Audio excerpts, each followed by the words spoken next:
Today, let's talk numbers and facts. As we always do on this channel, we are going to get into America and why it is a scary place. And before you guys tell me, if you don't like America, just move. No. Let's get into some crazy information about our income, about our home prices, about the fake budget and the less fake budget, the fake unemployment numbers and the less fake unemployment numbers, your bogus pension, which is just drying up. Woo! Let's get into all of that and more. It's Crystal with the Cash Compass. All right, welcome back. I am here to teach you all the things that you should have learned in school about money, but for whatever reason, they forgot to mention it. Please be sure to subscribe because we talk about everything from personal finance to investing to the economy. Let's get into it. All right, so I know last week has been a little bit crazy. I posted on a Wednesday. I didn't even post on Friday. I had a lot going on. My grandfather passed, so if you guys drink, pour some liquor out. If you pray, if you read tarot cards, I don't know. Do everything you can for me and my family. Thank you. But let's get into why you're here, and that is to talk about the U.S. debt and other things. Now, if you have been on my channel long enough, you know that I love the U.S. Debt Clock website. It's basically a website that just compiles a whole bunch of crazy things that are going on in this world in a nice one sheet. So let's get straight into my computer where I'm going to go over all these numbers, well, most of the numbers in great detail. All right, so the U.S. national debt has been out of control, and with this pandemic, things have just been getting even worse. Our debt has been climbing up by staggering, history-breaking amounts, and let's just get into it. Now, I'm gonna start with the actual debt, and for those who don't know about this website, you can go on anything, like any number that maybe I don't go over. You can always hover over each number, and as you can see on the top, it kind of gives you the definition of every single one of these things. So if you want to play around with this website, I definitely urge you to. I mean, I know I'm a nerd, but it's really interesting to see what is going on, and you want to just be able to plan for yourself because they're not going to tell you this information until it's too late. So let's start with the U.S. debt per citizen, which is at $80,000. Mind you, last time that I had this on my channel, this was only at $60,000, okay? And I'm saying only like this. But basically, according to this website, our U.S. national debt is at 26 trillion with a T. All right, and if we divide that by every citizen, which includes babies who can't even work, every single person and your baby would have to pay $80,000 per citizen to get us out of debt. And if we be more realistic and say, okay, well, obviously my 2-year-old cannot work. We have child labor laws. But if we didn't, my daughter would be going to work. I know that for a fact. But if we do it by taxpayer, that's $213,000 that we have to come up with per person. I'm going to say this like I said the last time. I don't know about you, but I ain't got it. And some people argue that this is debt that we owe to ourselves, but I want to take you guys over to the U.S. Treasury's financial statements. And as we can see here, the majority of the debt is bonds that Americans and the public hold. And I know they say united we stand, divided we fall, but let me tell you something. If I'm invested in bonds and you don't have my money, I'm swinging. And mind you, this $26 trillion that we're looking at, that is not even all of the friggin' liabilities, okay? I'm gonna show you guys a little bit later what the true, again, this is in quotes, what the true debt is, including all the unfunded liabilities, but this is just literally a drop in the bucket. If we go a little bit more down, you'll see the U.S. federal spending official in parentheses, and then we'll have the U.S. spending actual. So the difference between these two is that basically the official number is saying, okay, here's what our budget was and here's what we actually spent, okay? So if they said the budget was $100,000 and they spent $90,000, then, that $90,000 will go in here. And I don't know if I'm making sense, but basically what the official number is doing is Stevie Wonder to everything that was not in the budget. So let's say, you had a budget, okay, I'm going to spend $30 on groceries today, I'm going to spend $50 on clothes or whatever, and you ended up spending $1,000 on a flat screen TV. Well, it wasn't in your budget, so technically you don't have to go into the official budget, okay? And that's how those two work. So interesting stuff, right? Now, another number that they always talk about, and I actually have a video about it up here if you want to check that out, is the GDP, okay? And that's basically the America's growth, okay? So here in particular, we're talking about the debt to GDP ratio, which if you read the top, it says, national debt divided by the gross domestic product. So basically, how much debt we have to go into in order for us to have some growth, okay? So the number in 1960 was basically 52%. I'm going to round down a bit. So basically, for every $100 of GDP, 52 of those dollars actually came from debt, okay? 1980, it took a little bit of a dip, 2057, and now we're at 132%, which means for every $100 that we make, it takes us $132 to actually make that. Can you survive like that? I mean, if you had income of $100,000 but you were spending $132,000, would you consider that growth? I mean, I can't. That doesn't make any sense to me, okay? But that's what makes sense according to these people. The next thing I want to talk about is the savings rate. So if you go down here, you'll see it's $23,000, and that's basically taking all the savings, all that liquid cash for US families divided by the number of US families that we have here. It's not really a proper representation, because if you've been on my channel, and I keep on saying that, but if you've been on my channel, you know that I've showed you guys reports of people saying that the average American can't even come up with, you know, $400. They don't have $1,000 in their bank account. So if you hear that, then you look at this, there's obviously a disconnect, and that's because this is an average. If it was a median, this number would be dramatically lower. It's people who have, you know, millions of dollars in the bank that's kind of bringing that number up, okay? But even at $23,000, if you wanted to go into a home and you only had 20% down, like in most of at least the coastal areas, you couldn't get into a house without depleting your entire savings. So that's obviously a problem. Next, I'm gonna scroll down to money creation. And I've gone into detail about this in a previous video, so I don't wanna kind of crowd this video with the same information, but basically what's important to know is that the M2 money supply is basically the money supply that the Federal Reserve is in control of, okay? So when they literally are injecting digital dollars into our economy, that's the M2 supply. The currency and credit derivatives, this is kind of where the banks take control, because the Federal Reserve can only do so much. Before, at least now, I don't know. I don't even want to say that, because honestly, things are changing every day, and soon the Federal Reserve might take over the whole world, or maybe they have already, I don't know. But basically, what the Federal Reserve would do, at least from what we know, is it would put money into certain institutions' accounts, and it was up to the banks to actually take that money and get it injected into the economy. So the banks have a lot of control, because they're the ones that are actually lending this money out. They could dramatically grow the amount of cash or currency kind of flowing into the economy, okay? And that's dramatically apparent here, because there's only 1,800,000 millions, billions, trillions. There's only $18 trillion that the Federal Reserve has actually put into the economy, but there is, 688 trillion of currency actually and derivatives actually floating around, okay? And that's the banks. Somebody was in my comments saying, oh my God, like, you're so dumb. Like, how do the banks even make money? And I just feel bad for that poor man. Moving forward, let's discuss the US population. And again, I've been tracking this website religiously. So these unemployment numbers, again, they are also skewed.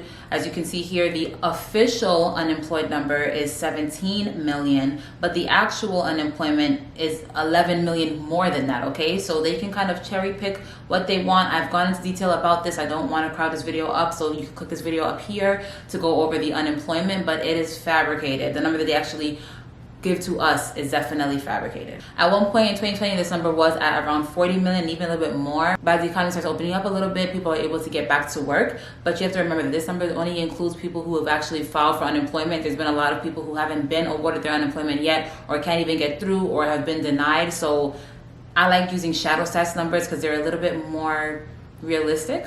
But I'll put a link in the description for shadow stats if you want to check that out. Now let's go down here to the median income. And this one in particular is just beyond me, okay? Because, not beyond meat, beyond me. Because as you can see, the median income in 2000, okay? Year 2000 was 30,000. Let's just round to 31,000, okay? The median income now is 34,000. And that just went up because when I've checked in the past, it was around 33,000, okay? And I pray these numbers are adjusted for inflation. It honestly has to be. But even then, the inflation number that they use is so skewed that it wouldn't be a far stretch for me to say that the number that the median income that we actually make now is less than what we made in 2000, okay? But let's just keep things equal as is. Like, let's just say these numbers are exactly correct. There's no fabrication. All the numbers are correct. In 20 years, the median income has only gone up by $4,000. I mean, that makes no sense. That is literally less than 1% an increase every single year for the past decade. And I don't know about you, but what I spend on, day-to-day items has gone up much more than 1% within a year. I mean, honestly, it almost seems like things go up like 20% overnight. Literally, I had some vitamins that I ordered and it went up 30%. You know I left a bad review. But even if we use the inflation number that they give us, inflation is at around 2%. So you are definitely losing purchasing power. Even if the number is going up nominally, you are losing purchasing power, okay? Every single year, that is pretty much more than double what your income is going up by. And while I'm discussing our income, let's go to our home prices. And as you can see here, where is it? Okay, as you can see here, the median home price is $323,000 compared to $165,000 in 2000. Do you see the disconnect? Let me do some math real quick. So the price of our homes from 2000 to 2020 have gone up almost 100%, okay? 95%, actually, let's call it 96% increase from 2000 to 2020, okay? Versus our income, which, again, let me do some math, has gone up 11%, okay? Let that sink in. Let's give a moment of silence for the effery. 95, I'm getting nerdy now. More than 8 times, okay? So the average home price has gone up more than 8 times the amount of our wages have gone up.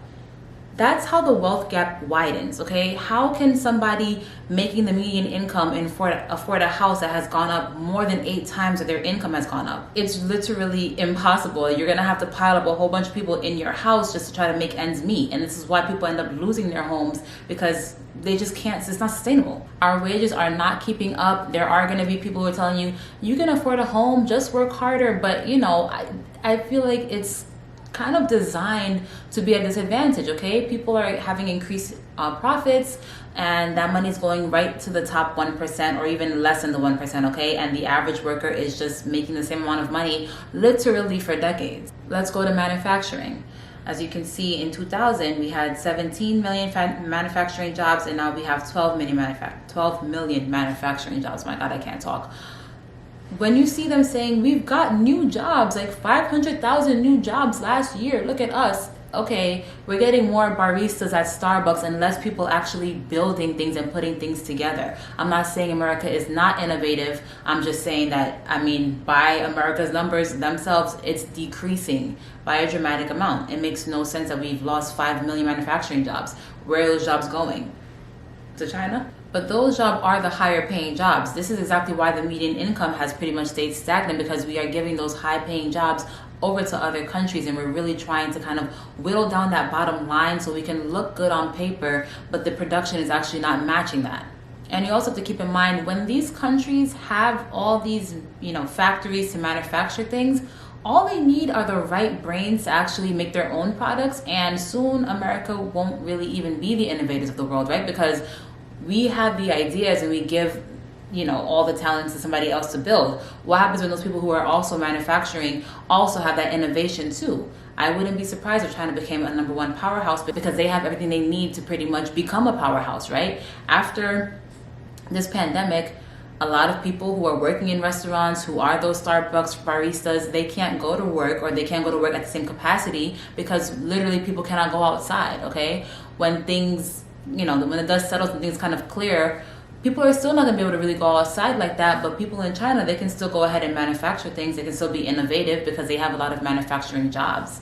So, I don't think we're set up to really bounce back as strong as people who actually just build things that the world really needs. We provide a lot of services. We do have innovation. Again, I'm not taking that from us, but I don't think we're positioned as good as maybe some other countries who have a lot of manufacturing jobs, and their jobs have actually been growing as opposed to decreasing. The dollar to gold ratio and dollar to silver ratio, again, I have a video up here. I don't want to get too into that, but it's interesting because when I used to look at this number, I'm almost shocked to see it at 32,000, because when I first started looking at this, it was around $9,000, and the silver ratio, which is up here, this was around $1,000. So this has tripled. Both of these have tripled this year alone. So it's just crazy. But again, check that video up in the cards if you want some more information on those ratios. Now, the unfunded liabilities. This is what I was talking about in the beginning of the video, where I said that we had liabilities and then we had unfunded liabilities. The unfunded liabilities are basically what America owes people, what we've already said we're going to pay people out, and that'll be your Social Security, that'll be your pensions, that's Medicaid, that's Medicare. I don't know what else is in there, but a whole bunch of other things that people really need and they really depend on. And as you can see, this number is at $153 trillion. I mean, as you can see, the liability per citizen is $464,000 compared to up here, the debt per taxpayer was $213,000, right? Oh no, sorry, per citizen. Let me do apples to apples. Okay, $80,000 per citizen compared to 464,000. You guys are having a struggle today. But if you add those together, we're sitting at, what is that? $540,000 per citizen, which includes your 2-year-old and your newborn, to pay off all of our debt. How people are making what, $34,000? How are we going to pay for that? Even if you increase taxes, because some people will say, okay, we need to increase taxes, we need to do this, we need to do that, but how can you get yourself out of a hole this deep? Okay, and honestly, we've made it this far and things haven't gone to complete. There was a lot of people who were saying in 2008, oh, this is it, this is the end, and we somehow made it another 10 years plus, and everything is fine. So can this go on for another 10 years? Let me be the first to tell you, I don't know. But I mean, we be coming out with different things every day to kind of get around actually addressing this problem. So we could probably go another 10 years. I have no clue. But what I do know is that when, things hit the fan, it's gonna be stinky. I would expect to see dramatic job losses. I would expect to see cuts in people's pensions, cuts in Social Security.